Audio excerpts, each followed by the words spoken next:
It's episode 26 of Stand Up, and today's question is, what's the most cost-effective way to help people? How do you know your charitable giving will be spent most efficiently? Hey friends, and welcome to what we call the classroom of life. That's Stand Up with Pete Dominic. I'm him. Every show, we do our best to fight apathy and ignorance, learn together from our expert guests and other interesting people about the issues and ideas that matter to you, your family, your community, country, and the planet. Hope you had a great Christmas, if that's something you celebrate. My girls are 12 and 14. The 14-year-old said that she thinks Christmas has lost some of the magic it once had. I think that's mainly because she doesn't buy into the whole Santa and his reindeer thing. I'm not sure what else it could possibly be. Let me know if that's something you or your kids experience. My family had a lot of adversity this year, health issues, financial issues, and all the rest, but it was great to have everyone together and put it all aside for a day at least. It was weird, though, when my dad told us that he got a 23andMe test and that we had an older sister. That was real strange. It was even weirder when my brother actually believed him for a few minutes. Speaking of my big brother, we sat down together and recorded an almost 2-hour conversation, and I hope to share that with you next week. He's written a new book, and I can't wait to share it all with you. But let's get to today's episode. I first learned of Peter Singer's work back in 2014 when his book, The Most Good You Can Do, came out. I had the great honor of interviewing him, and it was one of those guests you just never forget. Peter Singer might be most known for his book published in 1975 called Animal Liberation. He's an Australian author, professor, and moral philosopher. And here's a quick clip of his TED Talk about effective altruism. I highly encourage you to watch all of it. UNICEF reports that in 2011, 6.9 million children under 5 died from preventable poverty-related diseases. UNICEF thinks that that's good news because the figure has been steadily coming down from 12 million in 1990. That is good. But still, 6.9 million is 19,000 children dying every day. Does it really matter that we're not walking past them in the street? Does it really matter that they're far away? I don't think it does make a morally relevant difference. The fact that they're not right in front of us, the fact, of course, that they're of a different nationality or race, none of that seems morally relevant to me. What is really important is, can we reduce that death toll? Can we save some of those 19,000 children dying every day? And the answer is, yes, we can. Each of us spends money on things that we do not really need. You can think what your own habit is, whether it's a new car, a vacation, or just something like buying bottled water when the water that comes out of the tap is perfectly safe to drink. You could take the money you're spending on those unnecessary things and give it to this organization, the Against Malaria Foundation, which would take the money you had given and use it to buy nets like this one to protect children like this one. And we know reliably that if we provide nets, they're used and they reduce the number of children dying from malaria, just one of the many preventable diseases that are responsible for some of those 19,000 children dying every day. Fortunately, more and more people are understanding this idea, and the result is a growing movement, effective altruism. It's important because it combines both the heart and the head. The heart, of course, you felt the empathy for that child. But it's really important to use the head as well to make sure that what you do is effective and well-directed. And not only that, but also I think reason helps us to understand that other people, wherever they are like us, that they can suffer as we can, that parents grieve for the deaths of their children as we do, and that just as our lives and our well-being matters to us, it matters just as much to all of these people. Okay, Peter Singer's TED Talk. You got to watch the whole thing. And now to my guest, who's heavily influenced by the moral philosophy of Peter Singer, effective altruism, the founder and director of GiveWell.org, Ellie Hassenfeld. Every episode of Stand Up, we ask a question at the beginning that we hope to try to get an answer to. And today's question is, what's the most cost-effective way to help people? My guest today co-founded and runs a nonprofit organization that searches for the charities that save or improve the lives of others the most per dollar. They produce the world's top research on charities, free for everyone. And they recommend a small number of charities that do an incredible amount of good. GiveWell is the name of the organization, givewell.org, and they've done an excellent job of applying the idea of effective altruism to all of your charitable donations, which I think is the best way to make your dollar go the furthest. And we've set up a special link for stand-up listeners who plan to donate money this year, and you still got time. If you want to bring down your taxable income, let's be honest, that's what the incentive at the end of the year is.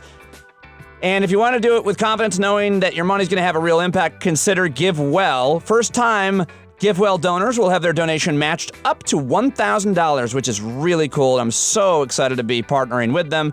To donate now, get your first-time donor match, you'll need to visit and donate givewell.org/stand-up. givewell.org//stand-up. Very excited to welcome the co-founder, leader of this organization right now, Ellie Hassenfeld. Ellie, thank you so much for joining me. It's an honor to be in conversation with you. Oh, it's great to be here, Pete. Thank you so much. How long have you been working with this organization? When did you create GiveWell? Well, it started as a part-time project back in 2006. And my co-founder, Holden, and I left our jobs in the middle of 2007 to start GiveWell as a full-time project. And so now we've been going for 12 and a half years. Why did you decide to do this? You were working in the financial industry, you and your co-founder, Holden, at a hedge fund in Connecticut. Is that right? Yeah, we were working at a hedge fund in Connecticut. We had both been there for a couple of years as of the summer of 2006. And he and I and another friend went out to lunch one day and we said, we should be giving back. We should really be giving to charity. We were young analysts, so we weren't making crazy amounts of money, but we were also young single guys, and that meant that our expenses were low and we were saving up some money. And we decided that we were going to find great places to give by the end of the year. And so we got together and we started trying to do research. We started talking about it to coworkers, and another handful of coworkers wanted to join us and help with the research.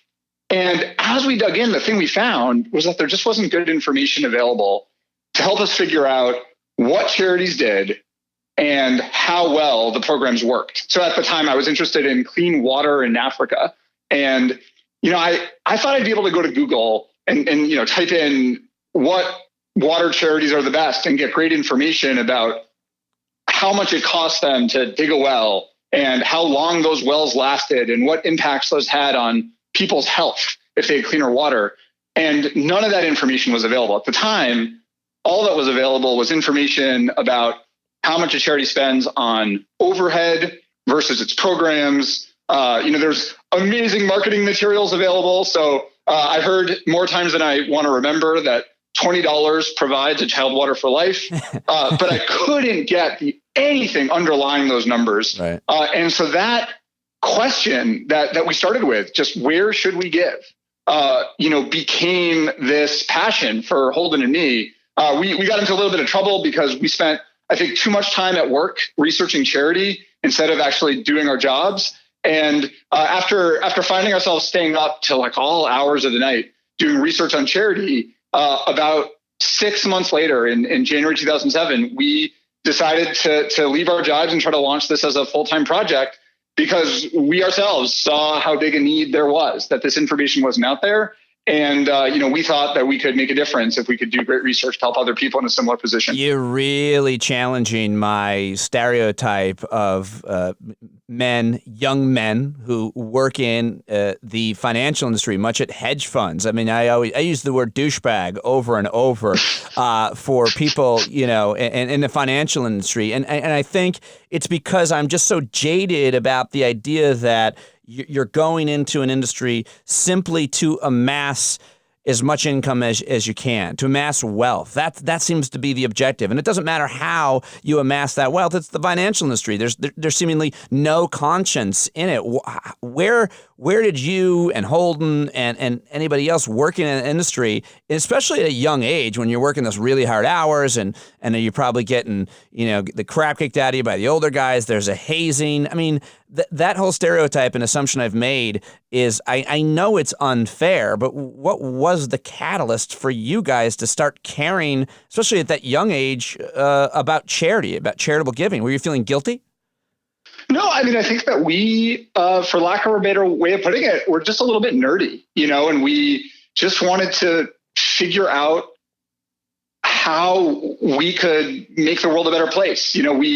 we landed in finance for a while. The place that we worked was a really interesting intellectual place that probably would challenge some of your preconceptions about what the finance industry is. But, once we got into it, we were just really excited by this, by the intellectual challenge of charity. I think in American society, charity gets treated as this, sort of soft, easy, boring, sometimes like low status activity. And for me, I just remember getting into it and realizing, there are these huge problems in the world. And the scale of some of the problems that exist in the world, whether they're domestic or international, are massive. Like 1,000 children die every day from malaria. And that's today, after we've made a lot of progress in the last 12 years. So the scale of these problems is huge. And, in some cases, we know how to solve them, and we just have to figure out how to channel money to them and have it be used effectively.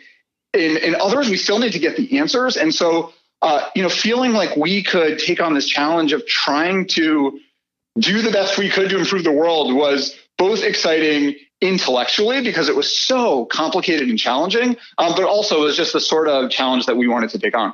But you're also at the hedge fund, and you say you're a nerd, but you're an analyst. You were looking at where money went and how it was effective at your hedge fund for your clients, I imagine. Is that right?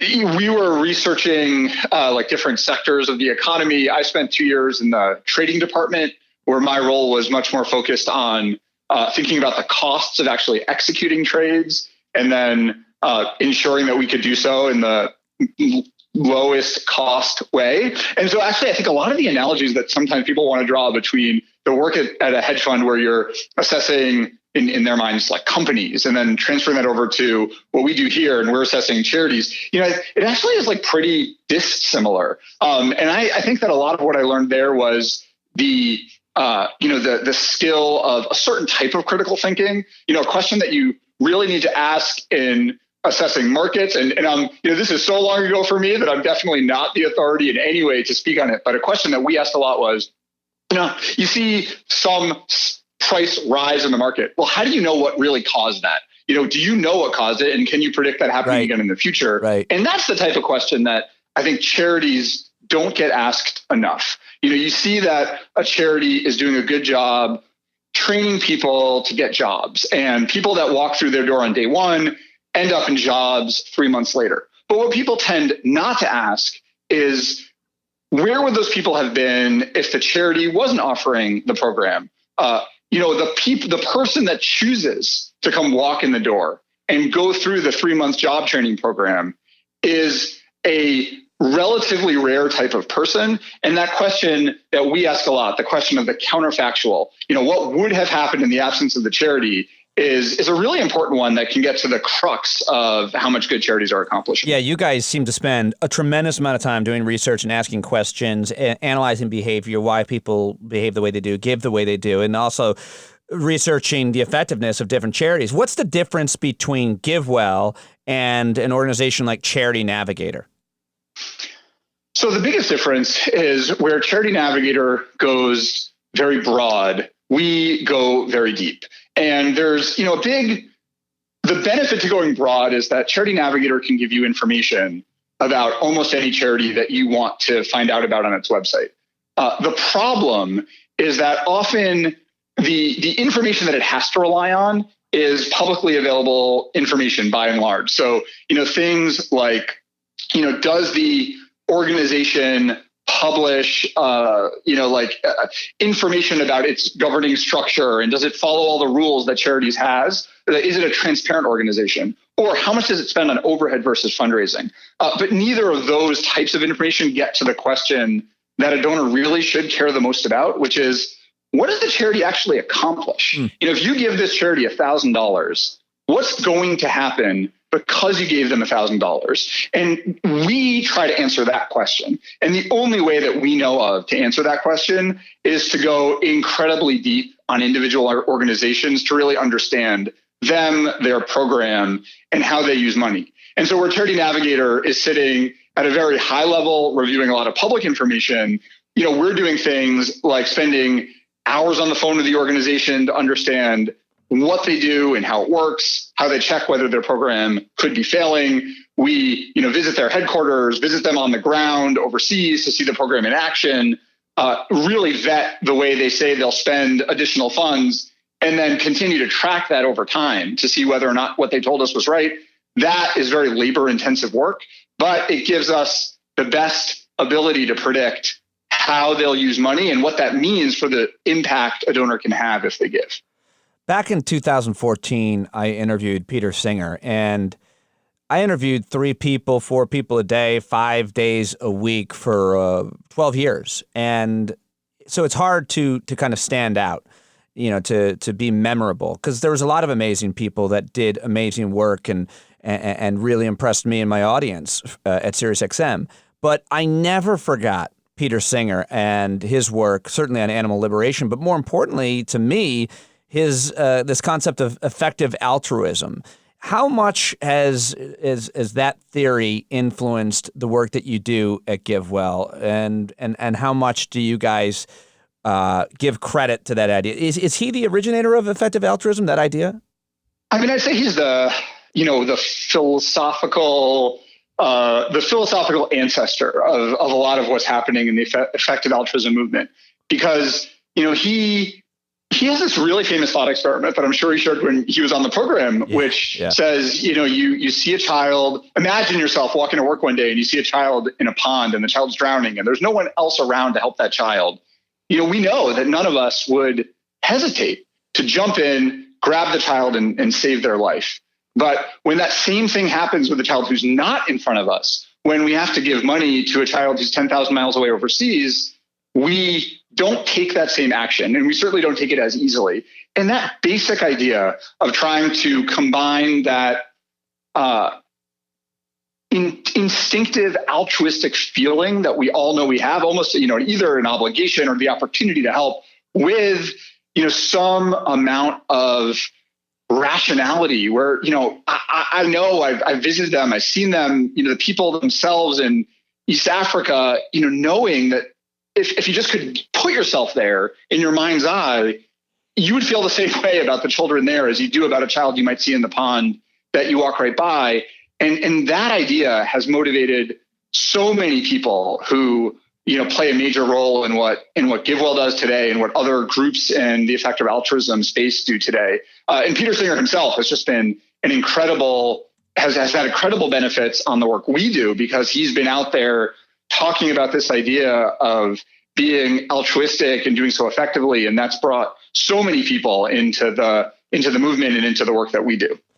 Everybody should get all of his books, but The Life You Can Save, as well as The Most Good You Can Do, and watch Peter's TED Talk. It's really impactful as well. He has one of those thought experiments in it. So I think that for me, I don't know, I guess it's insecurity or it's narcissism or it's a sense of wanting to feel important. But I think too often I will want to do good things for other people and want to get some kind of satisfaction back. I want to see, at least a smile on their face. The other night I just bought a coffee for a guy who was being really nice and who was distracted, and I said, let me pay for his coffee, and then I left. But I looked back in the window, Ellie, to see if just to get his reaction, and I feel guilty about that. I feel bad about that. That's not altruism. That's not even generosity. I usually like to tell people when they say, "Oh, thanks so much for your help, Pete. What can I do for you?" My answer is generally, pay it forward. But how much have you thought about the psychology in terms of charitable giving, or just the things that we do for ourselves to feel better about ourselves? Because I think therein lies the problem with why we might give more locally, or we might give to organizations and causes that we have personally been touched by, as opposed to give to somewhere overseas, somewhere where we don't see. How much do you guys think about that, the psychology? Yeah, and so that's a big challenge for us, and one that we need to work on. We need to find ways to make that, give people that feeling that when they write the $10,000 check and give it to one of our top charities, and we think that by writing that $10,000 check, they're helping 4 children reach their 5th birthday who otherwise wouldn't have made it because they would have died from malaria. That's what we think is happening. And when you stop for a minute and you think about that, you should feel really good about yourself for having that impact. But it's a lot harder to feel that emotionally, and it may even be harder to feel that, even relative to giving someone on the street $10 for a coffee, because you don't get to see the person, you don't know who it is, and it's outside of your lived experience. And so one of the big challenges that we have, and that we're working on, is how we can make that feeling more present and more impactful on the donors who are giving to the things that we think are helping people the most today. We are not trying to be in the business of, we don't expect that we are going to change human psychology. Like that is not our thing. People are the way they are, that, we're all the same way. And what we need to do is help bring people that concrete feeling and manifestation of this massive impact that they're having. So then it begs the question why you guys highly recommend that we donate to organizations that are international, that aren't necessarily American. Most of the charities, if not all, are in other countries, are they not? Yeah, and they all work overseas. And the reason for that is really simple, which is that, what we're trying to find the organizations that help people the most. And the needs are so great in parts of the world that, $1,000 given overseas can do a lot more than $1,000 can do at home. So our best estimate right now is that giving to an organization we call Malaria Consortium that gives out pills to prevent malaria, we estimate for every $2,300 that organization gets, that's going to prevent the death of a young child. And when you compare that to what you can accomplish here in America, what you can get is very different. So just to give you some ballpark estimate, it costs about $2,300 to put a kid through a year and a half of schooling in a charter school. And so, what you're comparing is, these are two different things. They're both good things. There's no question about that. But what we're trying to find are the places where, we have this limited resource, which is money. And what we're trying to do is just improve human welfare globally as much as possible. And because the needs are just so great overseas, that's where we direct as much of the money that we are responsible for. You mentioned malaria a couple times. You also suggest this really interesting organization called Give Directly. Explain that one. Yeah, so they just do the most basic form of charity. They find extremely poor people and give them a one-time cash transfer of $1,000. And they do that with absolutely no strings attached. So people can spend the money on whatever they want. And what is really amazing about this idea to me when I first heard about it is that, at first you think, how can you just give someone cash? They're going to spend it on all sorts of terrible things. They'll waste it, or they'll just buy alcohol or tobacco. And it took me time to learn that the portion of unconditional cash transfers, which is what they're called because people can spend them on anything, that gets spent on things like alcohol and tobacco is extremely low. And instead, people tend to put the money into, the things that they need most. And that could be livestock, like a cow, which they can use for milk or sell over time. A lot of people just use the money to replace their roof made of thatch with a metal roof. And when I was visiting some families in Kenya several years ago, I was talking to one of the women who had received a transfer about what she had done, and she had replaced her roof with a metal roof. And she said she did it for two reasons. I mean, the first is really obvious. When it rains, and it rains a lot, the water just comes right through the roof. And so she would have to pack up her whole family in the middle of the night and walk across this pathway to another house where they could be dry in their neighbor's house because their neighbor had a metal roof. Jeez. And then the other thing is it actually saves money over time. See, you have to replace your thatched roof every 3 months, and it costs money to go out there and hire someone to do the work to collect the thatch and put it up on your roof. So every 3 months. And so after 5 or 6 years, your metal roof has already saved money relative to what you would have paid out on this 3 monthly basis to have a thatched roof in place. A suboptimal, lower quality roof than you get for the metal. But the reason that people can't just buy it is they don't have assets. and they don't have access to credit. And so things that we take for granted, if there was such a great money-making opportunity where you invest one time in something and 5 years later it's net positive and it's better, that's something we would all get. But people in these areas of East Africa didn't have the capacity to buy something like a metal roof. And so I think this is a really interesting example because I had never heard of the metal roof charity, right? Like no one talks about that because no one would know about it. But how do you find out that people need metal roofs? You give them money and let them show you what you need. And so we recommend Give Directly. I think it's one of the simplest and most direct ways to help people and also, give people the respect to show that, you believe that they have a lot of knowledge about what will help them best. I think people project what they see when they give money to maybe a panhandler, what they perceive as a homeless person on the street, thinking that they're going to, number one, that they're there because of addiction, and number two, that that's where they're going to take the money. But the example that you give really is a perfect example about if you've been given some money and you have a leaky roof. I mean, who could imagine that? Who could imagine making the choice to buy some kind of vice as opposed to seal up the holes in your roof? It's a really great and perfect example in my mind. How often, Ellie, have you made these types of, site visits or trips overseas to see the effect of the organizations that you guys are vetting? Yeah, we do 1 or 2 trips a year, and we visited all the organizations that we've directed a lot of money to, all the ones we recommend today. And, we most of the work we do is desk-based analysis. So we're reading academic papers, we're poring over monitoring reports, we're reviewing financials. But we also want to make sure that we get out in the field because it helps us connect the more abstract, more quantified data to, the real operations that are happening on the ground. And invariably, we learn new things that make our assessments and our research better.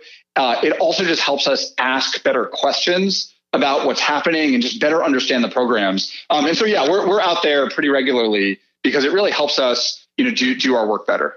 I think that one of the most fascinating things about your organization is this kind of radical transparency that you have posted on the website, GiveWell.org, everybody, about how you do the work that you do, conduct the research that you conduct, and you even have, who the hell I've never seen this on a website anywhere. Our mistakes as a tab. It's a tab. It's a choice next to other choices, how we work, the About tab, updates, research, top charities. Our mistakes. Where did you get that idea, and how is that effective to post your mistakes? Yeah, one of our big frustrations when GiveWell started was the limited transparency in the nonprofit sector. And actually, when we were still part-time, Holden, my co-founder, called up a charity and asked them some basic questions like, you work in 5 different countries. How much do you spend in each of the 5 countries? And they were so surprised by that question that they thought he was spying for another charity that runs the same program that they saw as a competitor.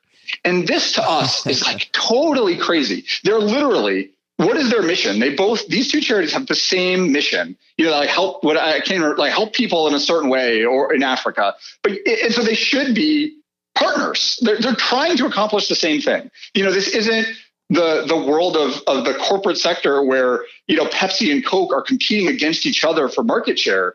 In the charitable sector, we literally all want the same thing. And so because we were so frustrated by that lack of transparency, we wanted to be a model of how we thought the nonprofit sector should be, because ultimately GiveWell is not about the brand GiveWell and the success of our organization. What we're about is trying to help people as much as possible. And therefore, it doesn't matter if we make mistakes. The best thing that we can do is be open about them, because we want to help everyone learn and improve as much as possible so that we can all collectively do the work we share as well as possible.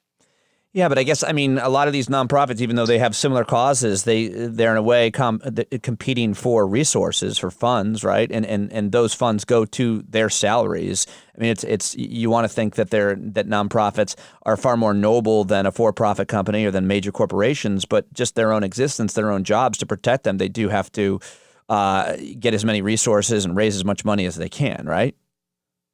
So, I mean, obviously people think that way, and I'm not trying to say that anyone is not thinking about their own self-interest, but it's about the way it should be. And you know, we find this difficult, but we at GiveWell always are sort of pushing ourselves to remember and, you know, try to behave consistent with the goal of improving the lives of people in low-income countries. That's our goal. And if that means that we do something that's good for GiveWell, that's great. And if that means that the thing we do is good for some other organization, that's great too. And of course it's hard. Like, we're human beings the same way everyone else is, and we're thinking about our jobs and our personal lives and, you know, our status and all of that stuff. But ultimately, the reason that it helps us to be transparent in the way that we are with the mistakes page, I mean, we publish audio from board meetings, is just as a reminder that ultimately what we're trying to do has nothing to do with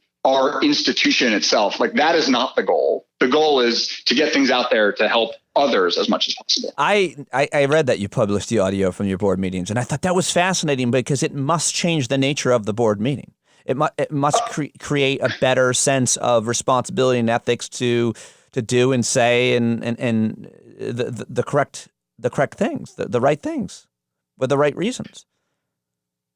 Yeah, I mean, I think it actually, we hope it doesn't change it too much. We need to have effective board meetings too. Sometimes we talk about confidential topics and we don't share the audio. Sure. So if we're talking about like performance of an individual staff member, you know, people have their own, you know, we're not in the business of making literally everything public to the exclusion of all else, but we want to have a strong default towards transparency. And then so where most organizations would ask, we would say, we don't make things public. Should we go out of our way to make this thing public and share it with the world? We just start on the opposite side. We start with the assumption, let's assume we're going to make it public, and then let's just pull back all the details that were too confidential to share. And, you know, that works really well. And what's interesting is that early on, we had some fundraising consultants tell us that we were crazy. They said, you know, you can't have this mistakes page. It's going to destroy you. You gotta fake it till you make it, you know, all that stuff. Yeah. And I think, I mean, surprisingly, and this was not the intention, but it's how it worked out,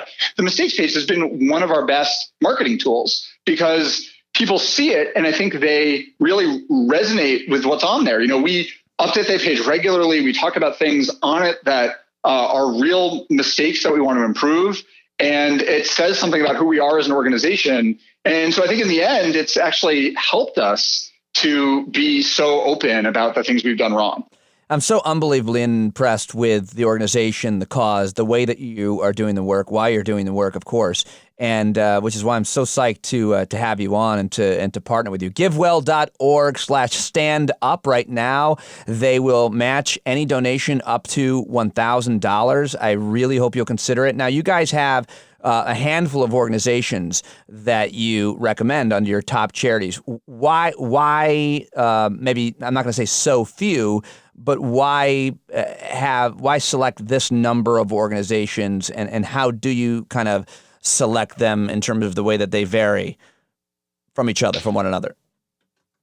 Yeah, so what we're trying to do is find the places where we have the most confidence that the money donors give is going to have the greatest impact on people's lives. And, you know, when you're talking about sending money overseas, it's just really hard to find organizations that can demonstrate that the thing they're doing with money is having this huge effect. Because there's just like so many questions that you can ask and so many ways that a program can fail to have the impact you expect. So, you know, we start with academic research and we say, you know, so I talked a little bit about malaria. I'll stick with that, even though malaria is not the only program.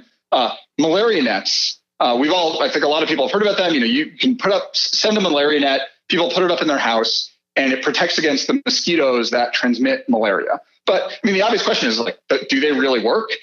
Do nets actually prevent mosquitoes from coming through? People only sleep under them at night. What about all the other times of day? Do people, if they get the nets, do they usually use the nets?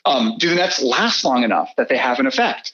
So there's all these questions that just to the very basic level, if you imagine it as a medical technology or a drug, we have this first initial question, like, does this thing actually work?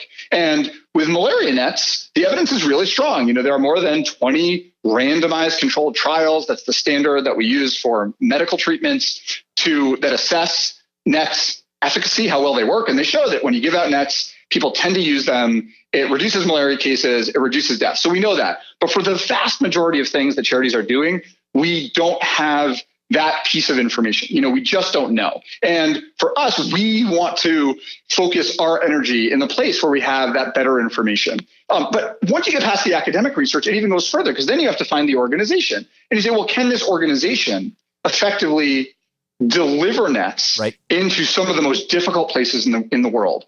And can it do that and ensure that it's giving these nets to places that aren't getting them from somewhere else, from other donors and from the private sector? Can it do that in ways that people in those communities will use the nets, and will they hang them up? And so when, and does that organization itself need more money? Organizations, all different types of institutions have trouble scaling. And so we're asking all of these questions. And then finally, we're trying to estimate what is the impact that you get with a dollar that you give. And so for these malaria charities, it's about in the ballpark of, $2,000, $2,500 per life saved. And we have to put a lot of work into estimating that number.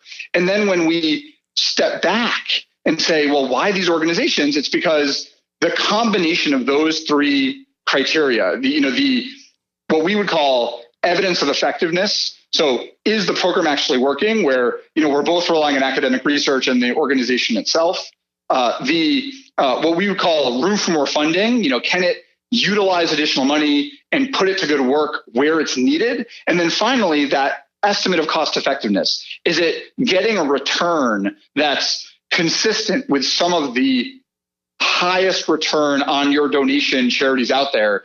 That's led us to the ones we have today. We're constantly searching for more. But pretty much all the others that we've considered fall out for one of those three reasons that I just mentioned: the evidence, the room for more funding, or our estimate of impact per dollar donated. And they just don't measure up to the ones we have on the list, and so we don't put them on the list.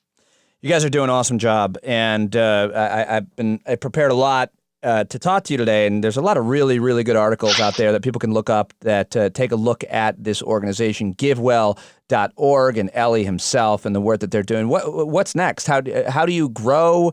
How do you improve? What are the goals for your organization to help all of these others? Yeah, so one of the big ones we've already touched on, which is finding ways to have the impact that our donors have, or donors to these causes overseas have, be more emotionally resonant, so that people, more people give more and they feel great about it. Because one of the biggest challenges today is that I think a lot of the donors who have used our research to date, and we're very fortunate that it's a lot of donors who've given a lot of money, but they have to do a lot of mental work to, sometimes to rationalize their way to knowing that this is good. When I gave my donation this year, I didn't immediately feel great, but once I thought about it for a minute, I know what the charities we do accomplish, and then I felt great. And we need to make that feeling really present for more donors, and I think that will help us drive more dollars. And so, we're putting a lot of energy into the, getting the word out about GiveWell and hoping to find more people who will follow the research we're doing. And then on the let's say the research side, we're out there trying to find even more cost-effective opportunities to give money to. Most of what we focused on to date has been these fairly concrete direct delivery programs. So you give money, that buys a malaria net, the charity ships the malaria net to a person, the person can put up the net in their home. Very straightforward. Right. But we want to do more work that supports, or we want to investigate and see whether it's better, work that supports local government provision of services. So that could be, the government's provision of malaria nets, or, other health programs that just can't be delivered in such a simple way. So a malaria net is a commodity. You can ship it, an individual can put it up, but a lot of health programs happen in a health clinic. And that means we need to improve things about the way those health clinics work. So it's all more complicated, but potentially offers the opportunity for dollars to go further, because by supporting existing health infrastructure, a donor can potentially get a greater return on their investment, both because they're supporting the work of a much larger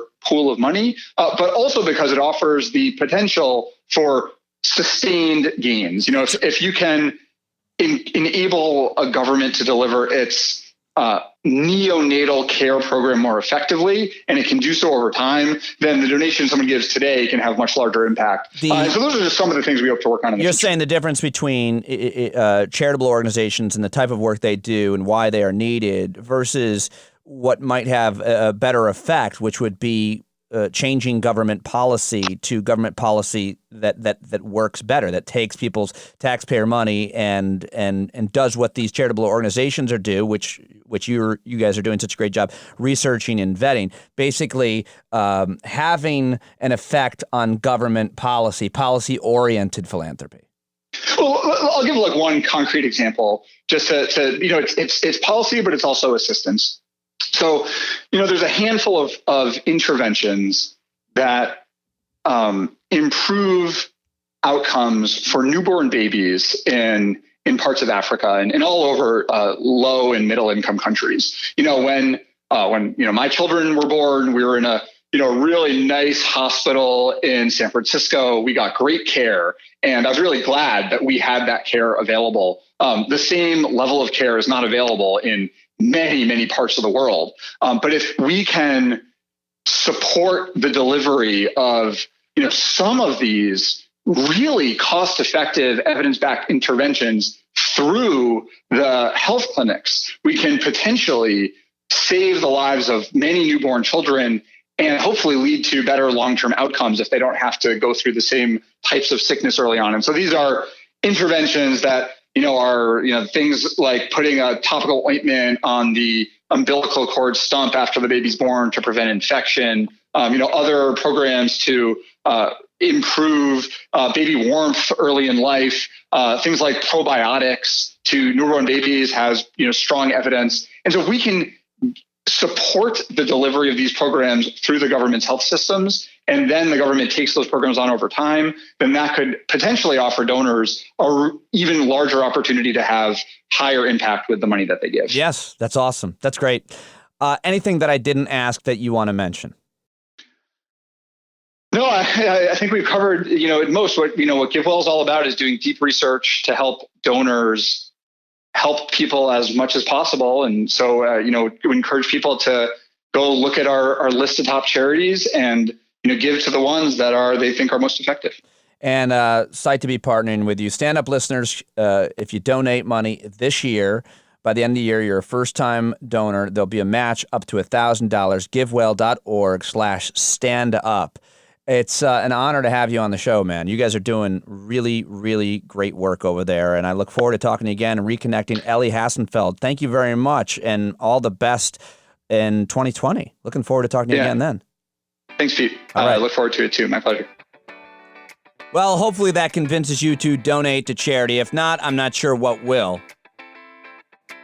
GiveWell.org/standup. Thanks so much to my friend Jim Babowski, who is a longtime listener and now working with GiveWell for making all of that happen. Really, really appreciate it. Jim is a great guy, like so many other listeners who have become friends.